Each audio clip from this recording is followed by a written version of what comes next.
चलो भाई बहनों, मैं आपको लेके आया हूँ गली नंबर 7, श्याम मंदिर, जसवंतगढ़। अभी यहाँ पे पर्यावरण कथाविद, कथावाचक श्रीमान डॉक्टर अशोक कुमार जी सोना जयपुर से आ रहे हैं, जिनके द्वारा पर्यावरण के बारे में कथावाचन की जाएगी।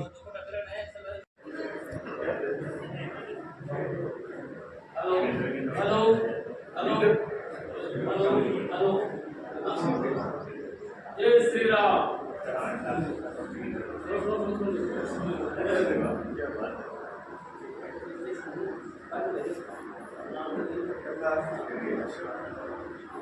Hello hello hello.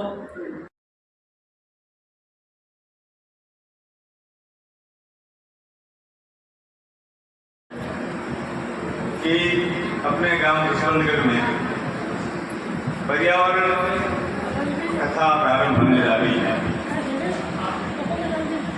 और इस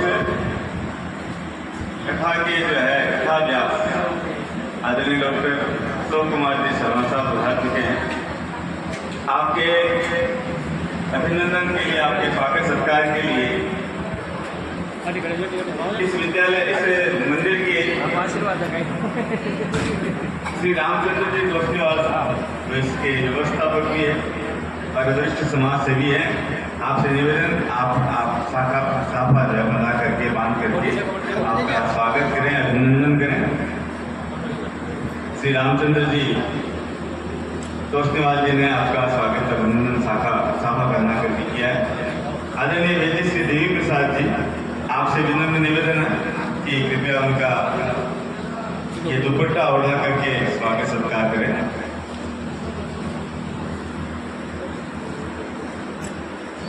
एक बार स्वागत के लिए सभी तालियां बजा करके और अपना हर्ष व्यक्त करेंगे।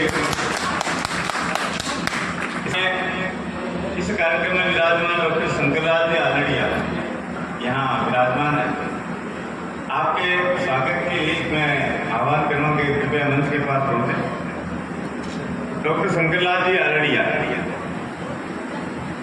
आपसे विनम्र निवेदन, कृपया पधारें और हमारा स्वागत स्वीकार करें।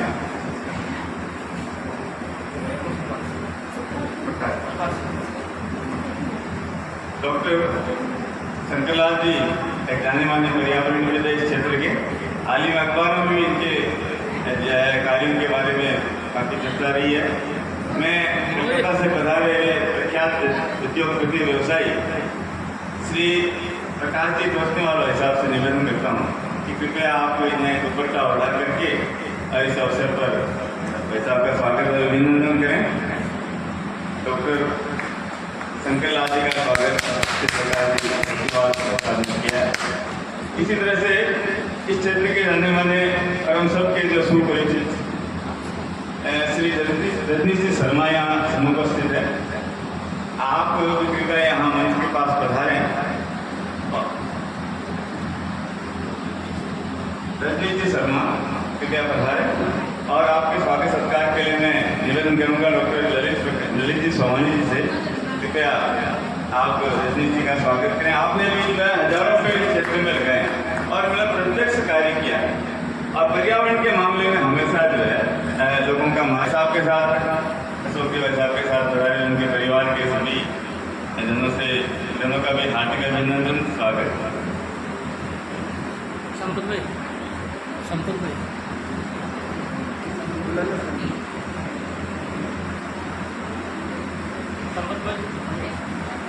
संपत भाई, आप भाभी जी का सम्मान करो तो दुपट्टा पहना करके। भाई साहब के छोटे भाई साहब यहाँ पधारे रहे, आपका स्वागत सत्कार। आपके स्वागत के लिए ललित जी से निवेदन करूँगा, दुपट्टा उठा करके। ये जो है स्वागत अभिनंदन की अपनी परंपरा है, अतिथि देवो भव है, ये अपनी भारतीय संस्कृति है और इसीलिए जो है हृदय से आपका हार्दिक अभिनंदन, स्वागत हम सब करते हैं। हम बड़े सौभाग्यशाली हैं कि आपने आज समय दिया है और एक महत्वपूर्ण मीरा जी सुनिए आपकी कृपया है और इनका उनकी पुत्री वैशाली पुत्री उनका स्वागत अभिनंदन करें। बहुत अच्छी बात है।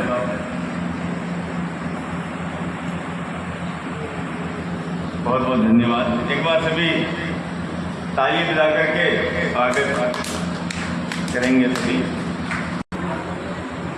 डॉक्टर अशोक कुमार जी शर्मा हमारे यहाँ विराजमान हैं इस व्यासपीठ पर तथा हम सबको एक अलग प्रकार की अनेक प्रकार जो हम जानते नहीं हैं पर्यावरण अधिकारीगण, मंत्री, अध्यक्ष, उपाध्यक्ष, उनके श्री चरणों में प्रणाम करता हूँ।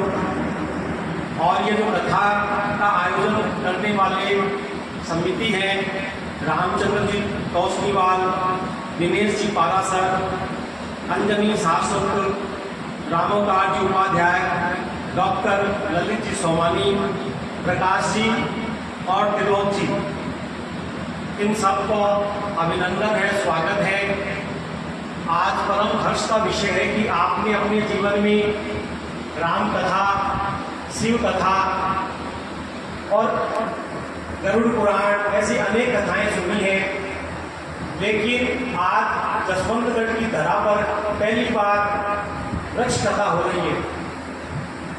अभी मेरी कथाएं लगातार चलती रहती है। अलवर से आया हूँ मैं, ललित जी का बहुत आग्रह रहा, अभी अजमेर में कथा है, लेकिन वैसे समय का इतना टाइटनेस था और बारिश इतनी तेज हो रही थी जयपुर में कि सारे मार्ग अवरुद्ध हैं। अभी भी आपके भी यहाँ आए तो सालासर मंदिर के पास में इधर इतने सारे मार्ग पर पानी भरा हुआ है, लेकिन फिर भी ललित जी के आग्रह पर और आप सबका प्रेम मुझे यहाँ पर खींच कर लेकर के आया है। बंधुओं, 2019 के बाद हम सबको समझ में आ गया कि सारे मंदिर मठ बंद थे कोरोना के अंदर। जिन्होंने हमको बचाया वो थे हमारे वृक्षदेव, वो थी अश्वगंधा, वो थी नीम गिलोय, वो थी दालचीनी, जिनका हमने सेवन किया तो हम आज यहाँ उपस्थित हैं। और जो किसी कारण से नहीं कर पाए वो सब परलोक सिधार गए। समुद्र के किनारे हम बैठे हैं तो समुद्र हमारी प्यास नहीं बुझा सकता, लेकिन वहीं पर ही एक नारियल का वृक्ष होता है जो उसी पानी को फिल्टर करके हमारी प्यास बुझाता है। उसका नाम है वृक्षदेव नारियल।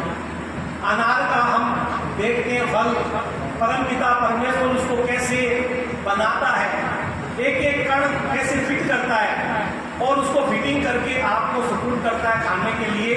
100 बीमार एक अनार, 100 बीमार एक अनार, ऐसे अनेक जो फल हमको प्राप्त होते हैं वो वृक्षों से प्राप्त होते हैं। हम कहीं न कहीं धृतराष्ट्र और गांधारी बन जाते कि असली देव कौन है। हम जब प्रकृति के उपासक थे, भगवान राम जब 11.5 वर्ष वनवास में थे तो 14 वर्ष तो 11.5 वर्ष वो पंचवटी में रहे। पंचवटी में क्यों रहे तो पांचों तत्वों को मेंटेन करने के लिए 5 वृक्ष होते हैं, बरगद, पीपल, आंवला, अशोक और बीज। और भगवान राम ने 66 प्रकार के पेड़ लगाए। और जब सीता माता का अपहरण हुआ तो हर एक वृक्ष से बात कर रहे हैं भगवान राम, हे वृक्ष देवता, आपने सीता माता को देखा तो वृक्ष देवता कहते हैं इधर जाइए। सीता माता को इधर कोई लेके गया। पहले तो गूगल मैप भी नहीं था, कैसे वो दंडकारण्य में पहुंचे, कैसे वो किष्किंधा पहुंचे, कोई मैपिंग भी नहीं थी। लेकिन हर एक वृक्ष से वो बातें करते थे, हर एक पक्षी से बातें करते थे। तो पक्षियों ने भी उनके लिए संघर्ष किया। सीता माता को बचाने के लिए जटायु ने अपने प्राणों की आहुति दी। क्यों? क्योंकि भगवान राम प्रकृति से प्रेम करते थे, भगवान कृष्ण प्रकृति से प्रेम करते थे। उन्होंने वहां की जनता को कहा, द्वार वालों को कहा कि तुम्हें इंद्र की पूजा करने की जरूरत नहीं है, तुम पहाड़ों की पूजा करो, गिरिराज की पूजा करो, तुम पेड़ों की पूजा करो। हे अर्जुन, मैं वृक्षों में पीपल हूँ, तुम मेरी पीपल की पूजा करो तो मैं उसमें ही विराजमान हूँ। और भगवान विष्णु भी कहते हैं मैं तो विष्णु मैं तो पीपल में वास करता हूँ। इस प्रकार से हम जब पूरा अध्ययन करेंगे भगवान कृष्ण ने बचपन में ही कालिया नाग का वध किया, उसका मूल कारण था वो जल को गंदा करना था, जल को ग्रसित करना था। तो प्रभु राम भगवान कृष्ण ने सबसे पहले कालिया नाग का वध किया और जल को बचाया, क्योंकि जल ही हमारा जीवन है। और हम सब जानते हैं अथर्ववेद में क्या वर्णन आता है, माता भूमि पुत्रो अहम पृथिव्याम प्रजन्य से पिता उन्नय विपत्तु। ये धरती हमारी माँ है, हम सब इसकी संतानें हैं और जल हमारे पिता हैं। इसीलिए पंडित जी महाराज कोई भी काम करते हैं तो सबसे पहले जल को उसको विधिवत आमंत्रित करते हैं कि आप जल लेकर के आइए, पिता का होना आवश्यक है, इसलिए पिता को आमंत्रित करते हैं। लेकिन हम कहीं कहीं भी स्मृत हो गए 800 साल की गुलामी में। इसलिए वृक्ष हमारे देव हैं, हम सब ताली बजा करके उस वृक्ष देव का नमन करेंगे। वृक्ष नारायण नारायण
सन्मुख रहत गणेश, पांच देव रक्षा करे, ब्रह्मा विष्णु महेश।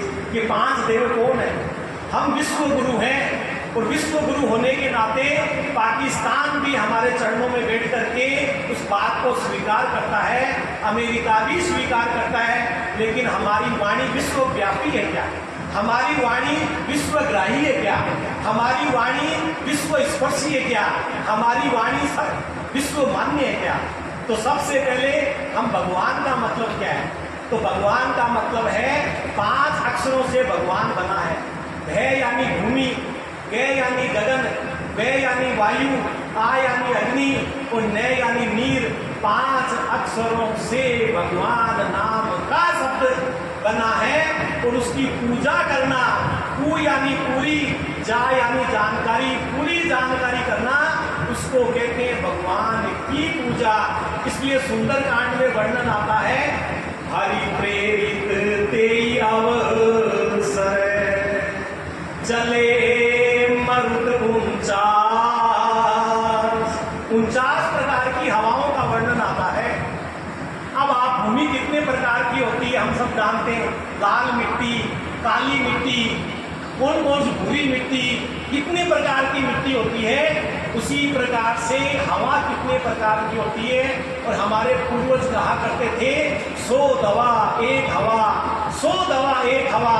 लेकिन हम कौन सी हवा खाते हैं? जैसे चंद्रमा पृथ्वी के चक्कर लगाता है तो कितने दिन में लगाता है बताइए? आप में से कौन जानता है? चंद्रमा पृथ्वी के चक्कर लगाता है तो 27 और 28 दिन में लगभग चक्कर लगाता है, 27 दिन और 2 घंटे। तो अमावस्या से अमावस्या 28 दिन हो जाते हैं। इसलिए हमारी माताओं बहनों को महावारी भी 28 दिन से आती है, इसलिए उसको बोलते हैं महावारी बोलते हैं। और जब हम उसको आगे चर्चा करते हैं तो हमारे जो उसके 5 जो हमारे देव हैं उसमें से जो भूमि गगन वायु तो 27 नक्षत्र होते हैं। आज जैसे चंद्रमा कहाँ है? अभी चंद्रमा यहाँ, फिर चंद्रमा यहाँ, फिर यहाँ। जैसे आज मैं कहाँ हूँ, कल मैं अलवर था तो मेरे सब लोग मेरे पास में थे, वो मुझे सुन रहे थे, मैं उनसे सुन रहा था, वो मेरे से सुन रहे थे। लेकिन आज कौन सा नक्षत्र है? आप में से कौन बताएगा? आज भरणी नक्षत्र है, आज चंद्रमा कहाँ है? भरणी नक्षत्र में है, और भरणी नक्षत्र का जो वृक्ष होता है वो आंवला होता है। इसलिए आज के दिन यदि हम आंवले की पूजा करेंगे, जैसे हमारे मोबाइल में कौन सा सिम लगी हुई है, यदि जसवंतगढ़ में जियो का टावर बहुत अच्छा है तो यहाँ पर 5000 का मोबाइल भी अच्छा काम करेगा। लेकिन यदि आपके जियो का टावर यहाँ नहीं है और आपके पास 5 करोड़ का मोबाइल भी है तब भी वो काम नहीं करेगा। इसलिए टावर कौन सा चल रहा है इसको हम भूल गए, कौन से नक्षत्र में हमारा जन्म हुआ तो कौन सा टावर हमारे लिए काम करेगा, लेकिन हम उसको भूल गए। कौन से वृक्ष की पूजा करेंगे उसको हम भूल गए। इसलिए भगवान का मतलब भूमि, गगन, वायु, अग्नि और नीर, ये 5 शब्दों अक्षरों से भगवान नाम का शब्द बना है और उसकी पूरी जानकारी करना उसको बोलते हैं भगवान की पूजा। फिर 5 आते तो मंदिर में हम आते, तो मंदिर में आते पंडित जी महाराज हमको क्या देते हैं? पंचामृत देते। क्यों देते हैं भाई पंचामृत? कभी पंडित जी से आपने पूछा नहीं षष्ठामृत क्यों नहीं देते हो महाराज, सप्तामृत क्यों नहीं देते हो, आपके त्रिअमृत क्यों नहीं देते हो? क्योंकि ये 5 तत्वों से शरीर बना हुआ है। वही किससे बना हुआ है कि क्षिति जल पावक गगन समीरा, 5 तत्व से अदम बना शरीरा। ये जो शरीर हमारा है ये 5 तत्वों से बना है और ये 5 तत्व हमारे स्वस्थ रहने चाहिए। तो पंडित जी महाराज हमको पंचामृत देते। धरती माता हमारी स्वस्थ रहनी चाहिए तो हमारे पंचगव्य है। पंचगव्य में दूध, दही, घी, गोबर और गौमूत्र आता है। इतना ही नहीं है तो आप सब शेखावाटी की रहने वाली महिलाओं, रंग तो 9 होते हैं लेकिन हम गाते क्या है? पचरंग फागणियों रंगवाते होली खे लड़ने रे पचरंग फागणियों, भाई रे पचरंग फागणियों रंगवाते होली खे लड़ने रे पचरंग फागणियों। 5 रंग क्यों? क्योंकि परिवार में भी 5 ही व्यक्तियों का समूह होता है। एक सासू कीर्तन करने वाले ज्यादा समय भी नहीं है। मेरे को बताया गया कि 7:30 बजे आरती होने वाली है तो मुझे आपका ये कथा का समापन 7:25 पे करना है। हमारा शरीर हस्त पुष्ट रहेगा तो 5 तत्वों को सबको बोलना है। आज माइक वाला भी नहीं, ढोलक वाला भी नहीं कोई, तो आप सब साथ देंगे मेरा। जल देव है श्री अग्नि देव है, वो क्या मंदिर है? जल देव है श्री अग्नि देव है, ये धरती आकाश और वायु देव है। जल देव है श्री अग्नि देव है, ये धरती आकाश और वायु देव है। बोलो जल देव, बोलेगा श्री अग्नि देव है, ये धरती आकाश और वायु देव है।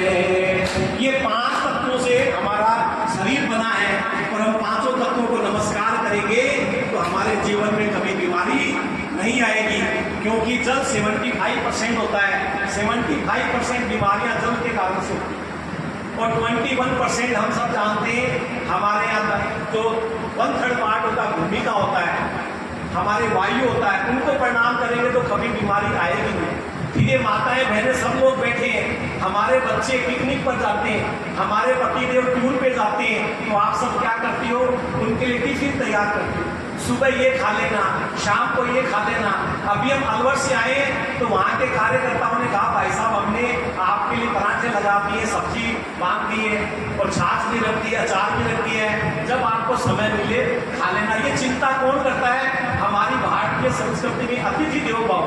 हमारे यहाँ अतिथि आए वो देवता का भाव है, वो जा रहा है तो उसके भोजन पानी की भी चिंता हम करते हैं। तब तो हम हिंदूवादी हैं, नहीं तो फिर हिंदू होना और दूसरा धर्म होना उसमें कोई अंतर नहीं है। तो हमारे यहाँ परमपिता परमेश्वर ने पंचवटी भेजी। जब इंसान का जन्म नहीं हुआ उससे पहले यहाँ पर पंचवटी भेजी। मैंने वापस बोला पंचवटी, पंचामृत, पंचगव्य, सरपंच, पचरंग फागणियों। भगवान में 5 अक्षर होते हैं। मुसलमान 5 बार नमाज अदा करते और परम पिता परमेश्वर ने भी हमको पंचवटी भेजी। और पंचवटी क्या होती है बताइए? पंचवटी आप में से कौन जानता है? पंचवटी नहीं जानते। पंचवटी में सबसे पहला पेड़ होता है बरगद का, दूसरा पेड़ होता है पीपल का, तीसरा पेड़ होता है आंवले का, चौथा पेड़ होता है बील का और पांचवा पेड़ होता है अशोक का। बरगद को हम सब पूजते हैं, माताएं बहनें पूजती हैं बरगद को, तो हम आंवले को ज्यादा क्यों नहीं पूजते? वट वृक्ष की पूजा क्यों करते हैं? क्योंकि संसार में सबसे लंबी आयु किसी की होती है इस धरातल पे तो बरगद के वृक्ष की होती है। इसलिए हमारे पति की आयु लंबी हो। आपको मालूम है सावित्री ने वटवृक्ष की पूजा की थी, उनके पति को यमराज ले गए, लेकिन उन्होंने वटवृक्ष की पूजा की तो यमराज को वापस लौटाना पड़ा, क्योंकि वटवृक्ष क्या करता है? लंबी आयु प्रदान करता है। इतना ही नहीं है, वटवृक्ष में ब्रह्मा का वास होता है, उसका दूध और सरसों का तेल नाक में लगाएंगे तो हमारे बच्चे के कभी खांसी जुकाम बुखार नहीं होगा। बरगद के तो हमारे बच्चे के चोट लग गई तो बरगद का दूध लगा देंगे तो बच्चे की चोट मोच ठीक हो जाएगी। घाव हो गया तो उसमें हल्दी मिला करके बच्चे के लगा दो तो घाव दूर हो जाएगा। इसलिए बरगद का जो वृक्ष होता है वह लंबी आयु तो होती है, लेकिन बरगद का वृक्ष अपना साम्राज्य खुद तैयार करता है। आप एक बरगद का पेड़ लगाओगे तो वो अपनी जटाओं के द्वारा 5-5 किलोमीटर तक अपना साम्राज्य फैलाता है। इसलिए जिंदगी खुद के कंधों पे जी जाती है, दूसरे के कंधों पे जनाजे निकाले जाते हैं। ये कोई भाव सिखाता है कि उसका नाम है बरगद। इसलिए बरगद हमारा राष्ट्रीय वृक्ष है। हमारा देश की आयु लंबी है। क्यों? यूनान, मिस्र, रोम मिट गए जहां से, अस्थि मिटती नहीं हमारी। क्यों? क्योंकि हमारा राष्ट्रीय वृक्ष कौन सा है? बरगद है। इसलिए हम माताएं बहनें बरगद की पूजा करती है और राष्ट्र की आयु लंबी हो इसके लिए राष्ट्रीय वृक्ष कौन सा है? हमारा बरगद है। फिर आप कौन से पेड़ की पूजा करते हो? पीपल की तो करते ही करते हो, लेकिन आप आंवले नवमी पर पीपल रोदना पूजते हो, लेकिन आंवला नवमी आता है तो आंवले की पूजा करते हो। क्यों करते हो भाई आंवले की पूजा? बाकी पेड़ों की पूजा क्यों नहीं करते हो? अनार की पूजा क्यों नहीं करते हो? मौलसरी की पूजा क्यों नहीं करते हो? नीम की पूजा क्यों नहीं करते हो? तो भगवान कृष्ण 12वें अध्याय में बोलते हैं, ध्यान से सुनो आप। किंतु वेद जप यज्ञ दान से मैंने प्राप्य हूँ सहज प्रकार, मुझे प्राप्त करते हैं मेरे भक्त अनन्य और अविकार। हे अर्जुन, तुम मुझे यज्ञ के द्वारा प्राप्त नहीं कर सकते, तुम मुझे दान के द्वारा भी प्राप्त नहीं कर सकते, तुम मुझे जप के द्वारा भी प्राप्त नहीं कर सकते और तुम मुझे अधिष्ठान के द्वारा भी प्राप्त नहीं कर सकते। तुम मुझे प्राप्त कैसे कर सकते हो? अविकार। और शरीर में कितने प्रकार के विकार होते हैं? 3 प्रकार के विकार होते हैं। हमारे डॉक्टर ललित जी सोमानी बेटे हैं, और भी डॉक्टर होंगे, वेदाचार्य होंगे, आयु वेदाचार्य होंगे। 3 विकार होते हैं हमारे शरीर में, वात, कफ और पित्त। इन तीनों विकारों को कोई खत्म कर सकता है तो उसका नाम है आंवला। इसलिए हमारे परिवार की लंबी आयु हो तो हम बरगद का पूजा करते हैं और फिर हमारा परिवार स्वस्थ रहे और उनको भगवान की प्राप्ति हो, मोक्ष की प्राप्ति हो, परमपिता परमेश्वर के दर्शन हो, तो हम आंवला की पूजा करते हैं। इसलिए हमारे यहाँ आंवला पूजन का विधान है। हम आंवले मुरब्बा बना करके खाते हैं। उसका मूल कारण है हमारे शरीर में वात, कफ और पित्त, वो जो विकार है वो उसको खत्म करता है और हमारे को प्रभु की प्राप्ति होती है। इसलिए हमारे यहाँ पंचवटी का वर्णन आता है। पील में किसका वास होता है? शिव का वास होता है। और भगवान शिव ऐसे कहते हैं उनका आशीर्वाद कभी निष्फल नहीं जाता। क्यों? विज्ञान क्या कहता है? आपका बच्चा यूनिवर्सिटी में जाएगा तो वो फिर वहां के लोग कमेंट्स करेंगे तुम्हारी संस्कृति क्या है। हमारी संस्कृति बहुत गहरी है। आपको मालूम है केवल संसार में एक ही वृक्ष ऐसा है जिसके 12 महीने फल लगते हैं, और वो कौन सा वृक्ष होता है? वो होता है बील। इसलिए बील की सेवा करेंगे यानी शिव की सेवा करेंगे और शिव की शरण में कभी भी जाएंगे 24 घंटे तो हमको फल मिलेगा ही मिलेगा। इसलिए उसका विज्ञान है हमारी संस्कृति में। इसलिए बील क्या करता है? पित्त को खत्म कर, पित्त संबंधी रोगों। आप बील का जूस पियो लेकिन उसमें दूध मत मिलाओ। जैसे ही हम किसी चीज में 2 चीज मिलाएंगे तो केमिकल बन जाएगा, ध्यान रखना। हम 800 साल की गुलामी में भूल गए। आम का जूस पीते तो उसमें दूध मिला देते। अब आम तो खटाई वाला है, दूध का अलग काम है। दूध और यदि आम मिला तो उसको जहर बन जाता है। फिर हम कहते हैं भाई साहब हमारे घुटने खराब हो गए। फिर हमारे डॉक्टर ललित जी सोमानी के पास आते हो आप, और फिर वो कहते हो हमारे घुटने सही करो। तो आप योग में अभी 21 जून को योग दिवस हुआ था, उसमें अष्टांग योग आता है, और अष्टांग योग में यम नियम आसन प्राणायाम प्रत्याहार, आहार कैसे होना चाहिए, और हमारा हर एक त्योहार वो आहार ही है। दीपावली के बाद जैसे दीपावली आती है तो हमको कौन सा भोजन करना चाहिए, गरिष्ठ भोजन करना चाहिए, क्योंकि उस समय पित्त हमारा तेज होता है, इसलिए लड्डू खाना है, बादाम खाना है। और जैसे ही होली आती है तो हमें रोस्टेड फूड खाना है। अब उसको गेहूं को, चने को क्या करना है, क्या बोलते हो हिंदी में, ओला करके, यानी उसको सेक कर दिखाना है। जैसे हम सेक करके खाएंगे तो अब गर्मी आ गई है, बॉडी में पानी चाहिए। आप यदि सेकी हुई चीज खाओगे, रोस्टेड खाओगे, तो जैसे थोड़ा सा रोस्टेड खाओगे 1 गिलास पानी की आवश्यकता पड़ेगी। आपके पीलिया नहीं होगा, आपके डायरिया नहीं होगा। इसलिए हमारे त्योहार आहार ही है।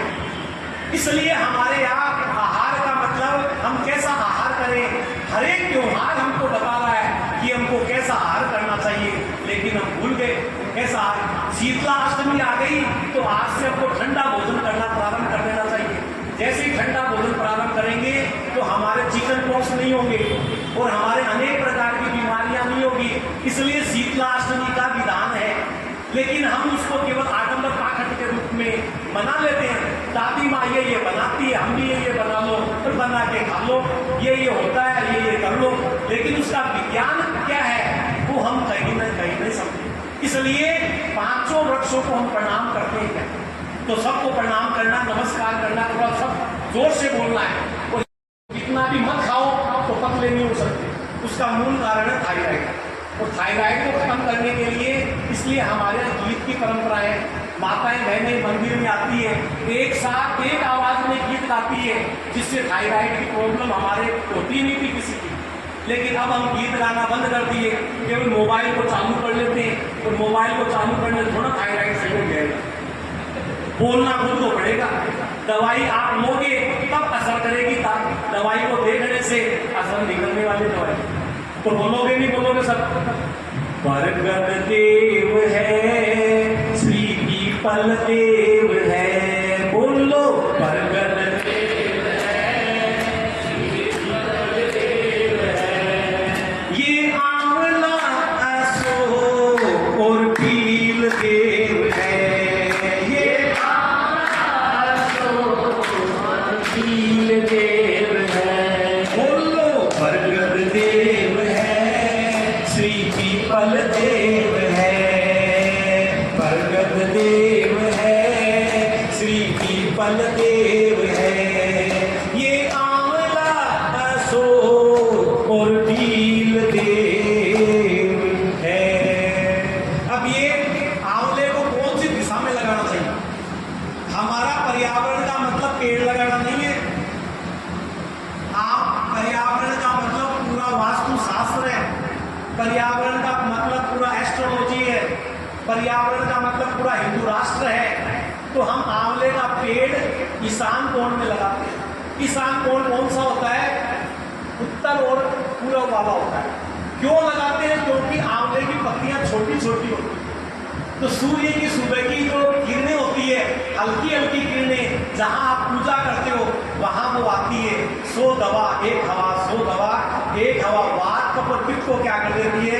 फिल्टर कर देती है। इसलिए हम कहते हैं कि आंवले का पेड़ कौन सी दिशा में लगाना चाहिए? नीम का पेड़ कौन सी दिशा में लगाना चाहिए? तो नीम का पेड़ नैऋत्य कोण में लगाना चाहिए। नैऋत्य कोण कौन सा होता है?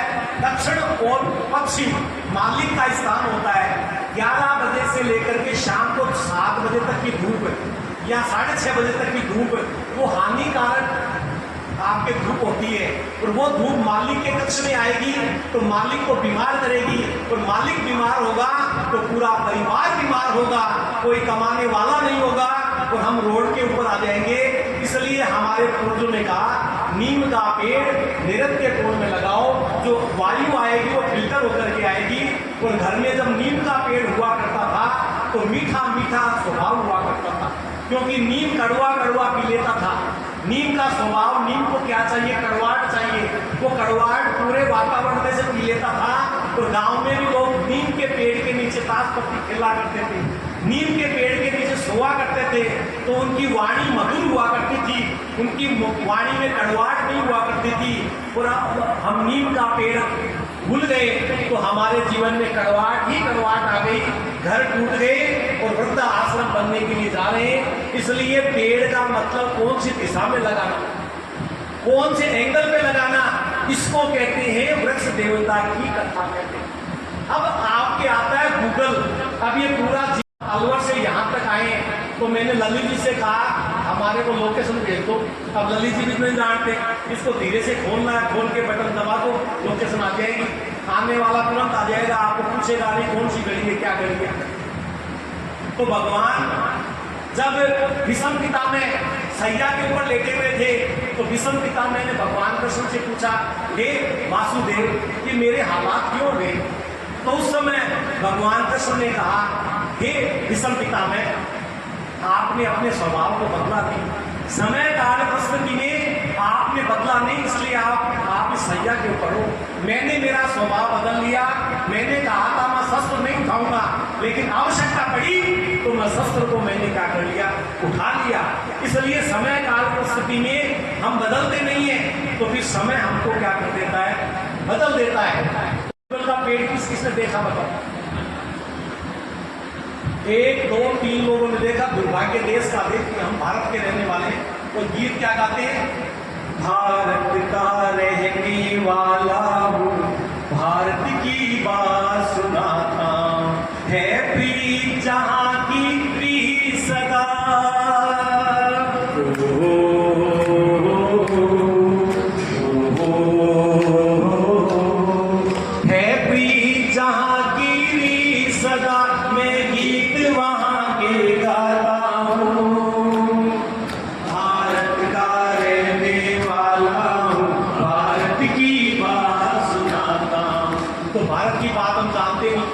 गूगल लाते तो है, हवन भी करते हैं गूगल से, लेकिन आती कहाँ से, फैक्ट्री में धोना आती है, वो तो पेड़ पे लगती है। और गूगल का पेड़ होता है और हम मंत्र बोलते हैं, त्र्यंबकम यजामहे सुगंधि पुष्टिवर्धनम। ये हमारा देश सुगंधि पुष्टिवर्धन था, लेकिन वो पेड़ मुगलों ने काट दिए, हमारे को सुगंधिहीन कर दिया और हम उसको भूल गए, केवल नाम रह गया हमारे पास। तो गूगल का वृक्ष होता है और गूगल के हर एक दवाई में गूगल का प्रयोग किया जाता है, चाहे वो एलोपैथी हो, चाहे वो होम्योपैथी हो, चाहे वो आयुर्वेदिक हो, कोई भी दवा हो उसमें गूगल डाला जाता है। और गूगल की हवन करने से माइग्रेन नहीं होता, सिर दर्द नहीं होता, एंजाइटी नहीं होती, आपके बुखार खांसी कोई रोग नहीं होता। इसलिए हमारे पूर्वजों ने कहा बेटा सुबह पहले थोड़ा सा गूगल कर लिया तो जिससे पूरे परिवार में शांति रहे, स्वस्थ रहे। लेकिन हम तो भूल गए। और गूगल का एक पेड़ हमको कितनी कमाई देता है, 5,000 रुपये की कमाई देता है। गूगल 1500 रुपये से लेकर के 5,000 रुपये किलो तक बिकती है। और 1 एकड़ में 365 पेड़ लगते हैं, एक पेड़ 2,000 रुपये की कमाई हमको देता है। तो हम कल्पना करो 60 लाख रुपए की कमाई 1 एकड़ हमको देता है। लेकिन हम तो बेलदार बन गए और कथा सुनने की आवश्यकता समझी नहीं। आज यदि सब जसवंतगढ़ के लोग कथा सुनते तो एक भी जसवंतगढ़ का व्यक्ति गरीब नहीं रहता। तो वो गूगल कैसे बनता है, वो 6 डालते हैं और उसमें से फिर वो दूध निकलता है, वो दूध ही गोंद के रूप में होता है, उसी को गूगल कहते हैं। इसलिए कहा हमने गूगल के ऊपर सुंदरकांड बनाया। तो पूरा तो नहीं बोलेंगे, उसको थोड़ा सा बोल करके मैं सुनाता हूँ आपको। सब लोग बोलेंगे, एक और ले लीजिए, माताएं बहनों को भी दे दो, भाई बहन दे दो, इधर इनको दे दो, आप लो बेटा। भूत पिशाच निकट नहीं आवे, भूत पिशाच निकट नहीं आवे, जो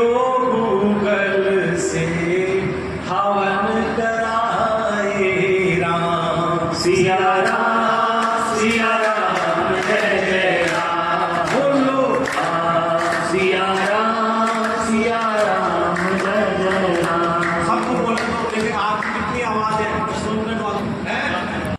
दौलत की कमी ना आवे, ओ धन दौलत की कमी ना आवे, ओ जो गूगल का वृक्ष लगावे। राम सिया राम जय जय राम। राम सिया राम जय जय राम। हमारी माताएं बहनें चंद्रमा की पूजा करती हैं। क्यों करती हूँ भाई, बताओ जरा। और चंद्रमा की प्यारी पत्नी कौन है? क्या नाम है चंद्रमा की प्यारी पत्नी का? कौन बताएगा? हाँ, रोहिणी है। और रोहिणी का जो वृक्ष होता है वो जामुन होता है, और जामुन के नीचे कोई दूसरा पेड़ पनपता नहीं है, ध्यान रखें। इसलिए माताएं बहनें चंद्रमा की पूजा इसलिए करती है कि दूसरा पति पनपना नहीं चाहिए। सोच लो आप जरा, हम लंबी आयु तो क्या करोगे? पति की लंबी आयु होगी, वो दूसरी जगह चला गया तो क्या करोगे? और तकलीफ देगा। लेकिन विज्ञान क्या कहता है? आप जामुन का पेड़ घूम लो जसवंतगढ़ में, सबसे ठंडा होता है जामुन का पेड़, और जामुन के पेड़ से ही नाव बनती है। और जामुन की लकड़ियों को पानी में रखते हो तो फिल्टर हो जाता है पानी ऑटोमेटिक। समझ लेना, ये हमारी माताएं बहनें जहाँ रहेगी, यानी रोहिणी जहाँ रहेगी। और भगवान कृष्ण का भी कोई था, रोहिणी ने क्या किया था? पालन पोषण किया था। तो रोहिणी क्या होती है? शुद्धता लाती है, जीवन में पवित्रता लाती है। उसका नाम है आपके चंद्रमा का वृक्ष जामुन। इसलिए क्या कहा? चंद्रमा का दोष होता है, आप कोई बुरा काम किया नहीं है लेकिन आप पर आरोप लग जाएगा। आपकी बहू है तो बेचारी बहुत अच्छा काम करती है, लेकिन उसकी सासू दादी माँ आए दिन ब्लेम लगाती रहती है, तो ऐसे ये तो ऐसे, इसका मतलब चंद्रमा खराब हो। तो चंद्रमा को जिसको अच्छा करना है, तो हमारे यहाँ शास्त्र में वर्णन आता है, चंद्रदेव की कृपा जो चावे, ओ चंद्रदेव की कृपा जो चाहे, वो जामुन का वृक्ष लगाए। राम सिया राम जय जय राम। बोलो राम सिया राम जय जय राम। बोलो वृक्ष देवता महाराज जी की जय। इसलिए हमको क्या करना? वृक्ष लगाना। वृक्ष लगाएंगे तो फिर सब प्रकार के दोष खत्म हो जाएंगे, सारे ग्रह के दोष खत्म हो जाएंगे। इसलिए पंडित जी महाराज हवन करवाते हैं तो 9 संविधा मंगाते हैं, 9 संविधा। और हमारा हजारों साल से लोग कहते हैं मंडे पहले क्यों आता है, संडे पहले क्यों नहीं आता, ट्यूसडे पहले क्यों नहीं आता? तो कभी मंत्र तो पढ़ो हमारे 5000 हजारों वर्ष पुराने मंत्र हैं हमारे। कौन से? ब्रह्मा मुरारी त्रिपुरांतकारी भानु, सुनो ध्यान से, भानु यानी संडे, शशि मंडे। हम तो बहुत पहले कहते थे, अंग्रेजों के लोग बोलते, हमने सिखाया तुम्हारे को। अब तुमने हमको क्या सिखाया? हमारा मंत्र तो लाखों वर्ष पुराना है। सुतो मंगल बुध शय, बुध गुरु जय शुक्र शनि राहु केतु सर्वे ग्रह शांति ग्रह भवन्तु। लाखों वर्ष पहले हमारे ऋषि मुनियों ने, हमारे संतों ने मंत्र बोल दिया था, और क्रम से बोला था, क्रम से भानु शशि भूमि सुतो बुधस्य गुरु जय शुक्र शनि राहु केतु सर्वे ग्रह शांति ग्रह भवन्तु। इसलिए हमारे क्रम से नाम आते हैं, और गुरु सबसे बड़ा होता है। तो मुसलमान बोलेगा नहीं अल्लाह बड़ा होता है, तो बेटा हम कहेंगे हमीद खड़ा होता है। बेटा बता, largest family of the solar family, सबसे बड़ा ग्रह कौन सा है? अरे अंकल इसमें तो जुपिटर बड़ा होता है। तो जुपिटर को बेटा हिंदी में क्या बोलते हैं? जुपिटर को हिंदी में बृहस्पति बोलते हैं, गुरु बोलते हैं। तो हम जो बोलेंगे वो पाकिस्तान भी बोलेगा, अफगानिस्तान भी बोलेगा, अमेरिका भी बोलेगा, लेकिन हम तो मंत्र बोलते रहते हैं। विज्ञान के साथ कभी उसका सामंजस्य करते ही नहीं है। महाराज बोल दिया मंत्र, मंत्र में पूरा विज्ञान छुपा हुआ है हमारे। इसलिए हमारे राष्ट्र का फल कौन सा है? राष्ट्रीय फल कौन सा बताओ? आम है। क्यों भाई आम? अनार क्यों नहीं है? पपीता क्यों नहीं है? कटहल क्यों नहीं है? जामुन क्यों नहीं है? अभी मैंने कहा जामुन क्यों नहीं है? इसलिए नहीं है, हमारे देश का नाम है भारत। और भारत में कितने शब्द हैं? 2 शब्द हैं, भा प्लस रत। भा का मतलब होता है ज्ञान, जो ज्ञान में रत रहता है उसको बोलते हैं भारत। जो शराब में रत रहता है शराबी, जो ताश पत्ती में रत रहता है उसको ताश पत्ती वाला बोलते, रत रहता है। और वैसे ही ज्ञान में रत रहता है, और ज्ञान में रत रखने का काम कौन करता है? गुरु करता है। और गुरु के 3 नक्षत्र होते हैं। पंडित जी महाराज बैठे, गुरु में 3 नक्षत्र होते हैं जुपिटर के। पहला होता है विशाखा नक्षत्र, दूसरा होता है पुनर्वसु नक्षत्र, और तीसरा होता है पूर्वा भाद्र नक्षत्र। और विशाखा नक्षत्र का पेड़ होता है कटई, और विशाखा नक्षत्र का पुनर्वसु नक्षत्र का पेड़ होता है बांस। इसलिए आप लोग दाह संस्कार करने के लिए जाते हो तो बड़े बड़े विद्वान बैठे हुए हैं, वो कहते हैं उसको लेके जाते हैं, लेकिन बांस को फेंक देते हैं। हम छोटे से थे तो हमने कहा पिताजी दादाजी बांस को क्यों नहीं जलाते? नहीं जलाते नहीं, बांस को नहीं जलाते। हमको बताया नहीं विज्ञान, क्यों नहीं जलाते? बांस हमारा गुरु है, क्योंकि वो आपके गुरु का नक्षत्र है बांस। इसलिए यदि बांस को जलाएंगे तो ज्ञान को जला रहे हैं। और 800 साल की गुलामी में हमने बांस जलाना शुरू कर दिया अगरबत्ती के रूप में, और हमारा ज्ञान खत्म चला गया। हम तो यहाँ धूपबत्ती किया करते थे, अगरबत्ती करने लगे, बांस जलाने लगे, फिर कहते हैं हमारे बच्चे में ज्ञान नहीं है, हमारे में ज्ञान नहीं है, हमारी बहू में ज्ञान नहीं है। ज्ञान तो आप जला रहे हो। और तीसरा नक्षत्र है पूर्वा भाद्र नक्षत्र, और उसके पेड़ का नाम है आम। इसलिए आम का मतलब पूर्वा भाद्र, पूर्वा भाद्र का मतलब गुरु, गुरु का मतलब ज्ञान, और ज्ञान का मतलब भारत है। इसलिए हमारे भारत का राष्ट्रीय फल कौन सा है? वो आम है। इसलिए वृक्षों का गुणगान तो करो कभी। इसलिए कहते हैं मेरे साथ गाओ, हे जहां जहां पी जाओ बरगद पीपल लगाओ। हे जहां जहां पी जाओ बरगद पीपल लगाओ। धरती में स्वर्ग बनाओ जी, धरती में स्वर्ग बनाओ जी, हे बड़ पीपल लगाओ। धरती में स्वर्ग बनाओ जी, हे बड़ पीपल लगाओ।